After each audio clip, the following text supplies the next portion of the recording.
हो रहा है 3:10 और वक्त हो गया है संपूर्ण हिंदी व्याकरण का।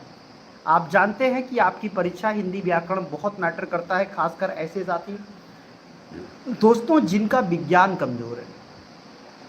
मैं उनको खास तौर पे कहता हूँ, जिनका गणित कमजोर है, विज्ञान कमजोर है या कोई और सब्जेक्ट कमजोर है, तो कम से कम हिंदी को, पर्यावरण को, बाल विकास को, इन तीन चीज को ठीक कर दोगे तो भी 90 की तरफ पहुंच जाओगे।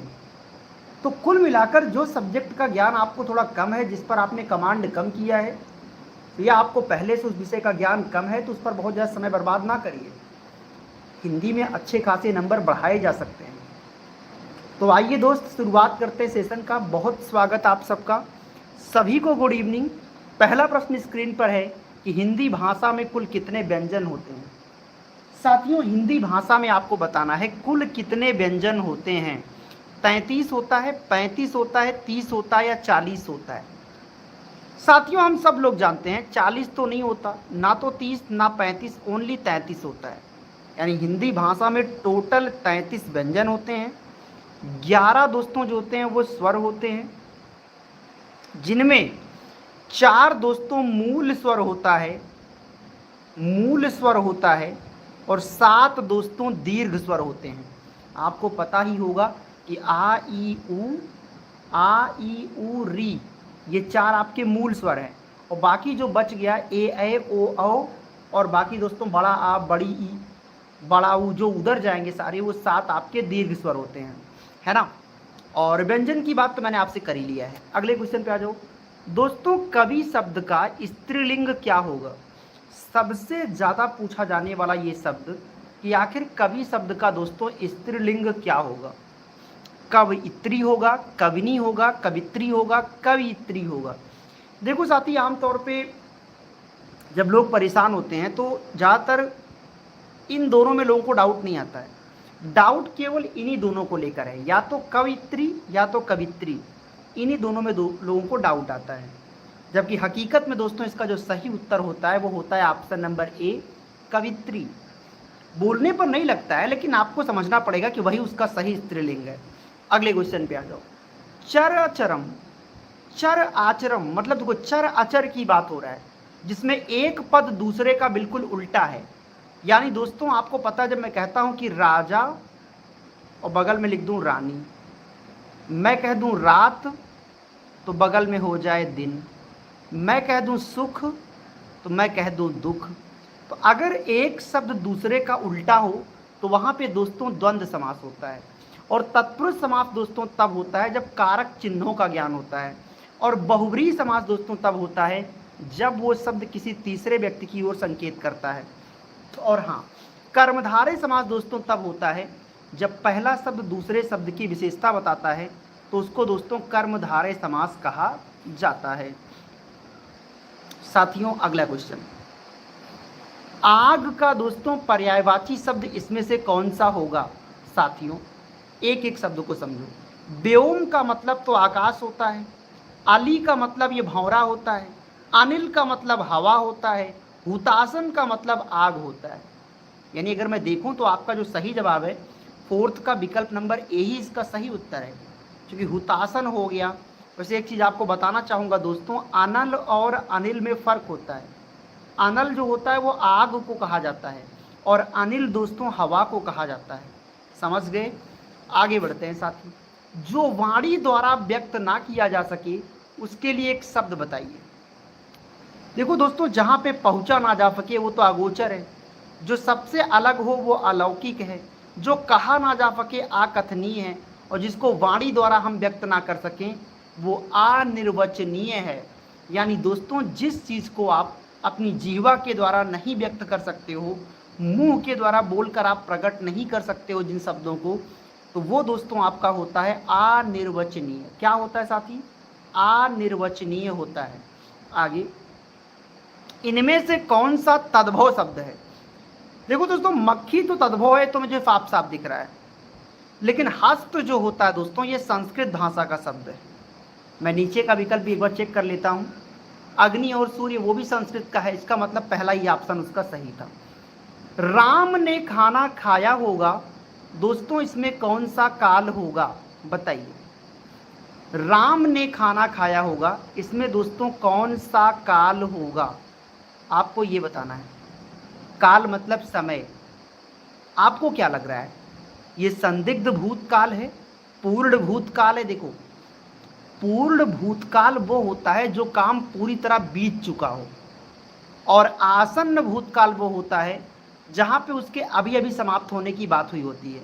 और अपूर्ण का मतलब दोस्तों ये होता है कि ना तो खत्म हुआ है और ना अभी चल ही रहा है, तो वो अपूर्ण भूत होता है।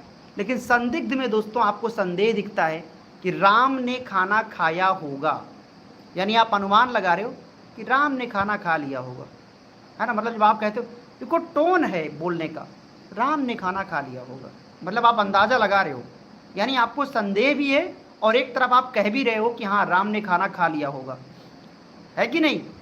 मान लो राम कहीं पर गया है तो आप संदेह कर रहे हो ना कि भाई राम ने खाना खा लिया होगा, यानी फाती यहाँ संदेह भी है और निश्चित रूप से आप चीज़ों को समझ रहे हैं।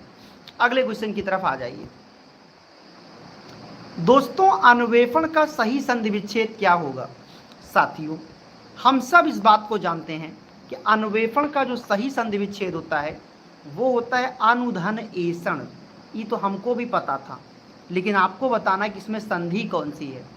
साथियों, मैं अक्सर कहता हूं कि संधि पहचानने के लिए कोई नियम और रूल की ज़रूरत नहीं पड़ती, केवल बीच वाले शब्द को देखो, उसमें अक्षर क्या लिखा है। अगर यहाँ पे जहाँ ये वा लिखा है, अगर यहाँ पे या लिखा हो या वा लिखा हो या रा लिखा हो या दोस्तों ला लिखा हो, कभी भी ध्यान देना, अगर यहाँ पे बीच वाले वर्ड में या लिखा हो, वा लिखा हो, रा लिखा हो या ला लिखा हो, इन चारों में से कोई भी वर्ड अगर यहाँ बीच में है तो दोस्तों वहाँ पे यड़ संधि ही होता है। चाहे आप अन्वेषण की जगह कोई और एग्जाम्पल ले लो, जैसे स्वागतम, स्वागतम, देखो बीच में वह आया है ना, यानी ये भी यड़ संधि है। इसके अलावा भी एग्जाम्पल पाती आप ले सकते हो, जैसे प्रत्येक हो गया तो बीच में या आ गया, यानी ये भी यड़ संधि होगा, ठीक है। और दोस्तों यड़ संधि का जो सूत्र होता है वो होता है इको यड़च।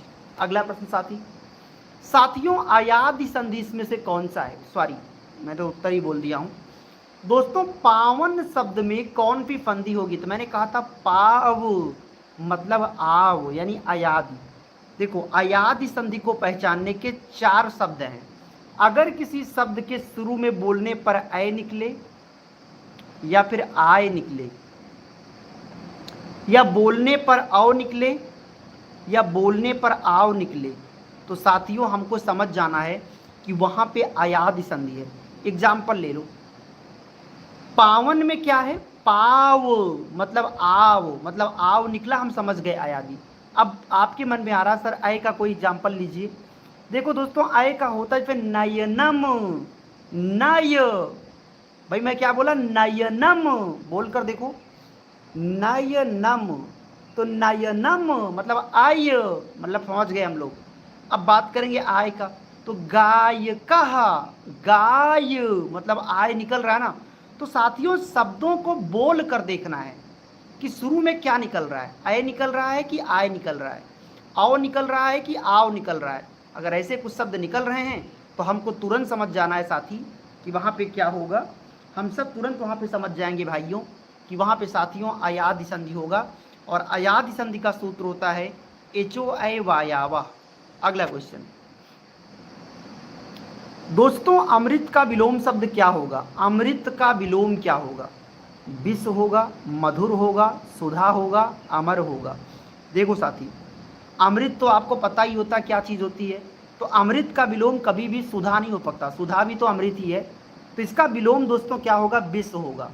अगले क्वेश्चन की तरफ साथियों मैं आपको लेकर चलूंगा, क्वेश्चन नंबर 11, अक्ल का दुश्मन, इस मुहावरे का दोस्तों सही उत्तर क्या होगा? इस मुहावरे का सही अर्थ क्या बनेगा? अक्ल का दुश्मन होना। वैसे भी कहते हैं ना, ये अगर आप खुद सोचो, कहते हैं कि ये तो अक्ल का दुश्मन हो गया है, मतलब इनके पास तो अकल है ही नहीं, तो ये चतुर नहीं हो सकता, ये मित्र नहीं हो सकता, ये बुद्धिमान नहीं हो सकता। सीधी सी बात है दोस्तों, इसका उत्तर मूर्ख होगा। अक्ल का दुश्मन मतलब अक्ल है ही नहीं, साथी क्वेश्चन नंबर 12 आ जाओ। हिंदी वर्णमाला में अयोगवाह कौन है? साथी आपको इसमें पहचान के बताना है कि इनमें से कौन सा अयोगवाह है, आपको बताना है। अयोगवाह साथी आपको बताना है इनमें से कौन सा अयोगवाह है। देखो दोस्तों, हम सब लोग पढ़े हैं कि स्वरों की संख्या कुल तो भाई साहब पहले 13 थी, बाद में 11 हो गई, क्योंकि दो उनमें से वर्ड निकल गए जिनको हम लोग अयोगवाह कहते हैं, एक अंग और दूसरा आह। तो ये जो दो शब्द है दोस्तों, इनको अयोगवाह कहा जाता है। इसीलिए पहले कहा जाता स्वरों की संख्या 13 है, बाद में अंग और आह को निकाल दिया गया, उनको अयोगवाह कह के। तो दोस्तों अब जो टोटल स्वर आपके बचे वो बच गए हैं 11। खैर साथी अगला क्वेश्चन देखते हैं। सूर सागर किस भाषा की रचना है? साथियों सूर सागर साहित्य लहरी सूर सारावली, सूर सागर साहित्य लहरी, सूर सागर साहित्य लहरी और सूर सारावली, ये जो तीनों रचनाएं हैं दोस्तों, ये किसकी है? चाहे सूर सागर हो, चाहे साहित्य लहरी हो, चाहे सूर सारावली हो, ये रचनाएं दोस्तों सूरदास की है। और आप सबको पता ही होगा कि सूर सागर किस भाषा में लिखा गया? तो दोस्तों ब्रज भाषा में लिखा गया है ना। अवधी भाषा में तुलसीदास की रचनाएं थी। खड़ी बोली, राजस्थानी बिल्कुल नहीं। तो आपका जो सही जवाब जाएगा साथी वो विकल्प नंबर ए के साथ में जाएगा, मतलब ब्रज भाषा। अगले क्वेश्चन पे आ जाओ साथियों। वीरों का कैसा हो बसंत, इस कविता के रचयिता कौन है? बताओ दोस्तों क्या होने वाला इसकी रचना? वीरों का कैसा हो बसंत, इसके रचयिता कौन है?